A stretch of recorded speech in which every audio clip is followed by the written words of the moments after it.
مرحلة أنه والله هذول النخبة إذا لم يتم تشريع مثل هذا القانون، هل ما كانوا راح يسلمون السلاح؟ يعني هل كنت تحتاج أن تشريع قانون عشان تسلم سلاحك؟ ملاحظة. وهذا أمر يعني المفروض يكون أصلا الإنسان مبادر من غير شيء، خاصة مثل ما الكل اليوم يستدل أن الإنسان ما هو بحاجة، قد السلاح في بيتك يضرك ما يفيدك. صحيح. مثل ما حالة وفاة اللي صارت الأخيرة.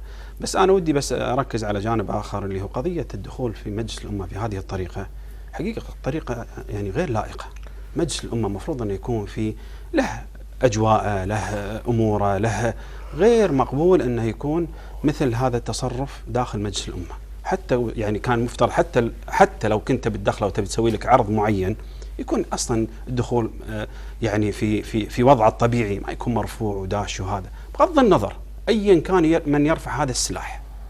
المنظر انا بالنسبه لي كان منظر غير مقبول، كنا نتمنى على وزاره الداخليه حتى في الجانب الاخر. يعني وكان حتى افضل ابو عبد الله مثل ما تفضلت، انا كان ايدك يعني كان المفروض انه يكون مغلف محطوط مثلا، مو ظاهر انك انت انا اعطيك مثال ابو علي، حطه بجناطه وغيره، لما تدش المجلس ساعه افتح الاغراض اللي عندك بالضبط، حتى يكون في انا حتى بعطيك من جانب اخر. لو جينا مثلا وزاره الاوقاف، يعني الجانب اللي انا اميل له اللي هو خلينا نقول مثلا الاسلاميين وان شاء الله الكل مسلم، لو قلنا مثلا وزاره الاوقاف تناشد ائمه المساجد تسليم اسلحتهم، يجون ائمه المساجد ويسلمونها داخل، اللي عنده سلاح يسلمه في المسجد.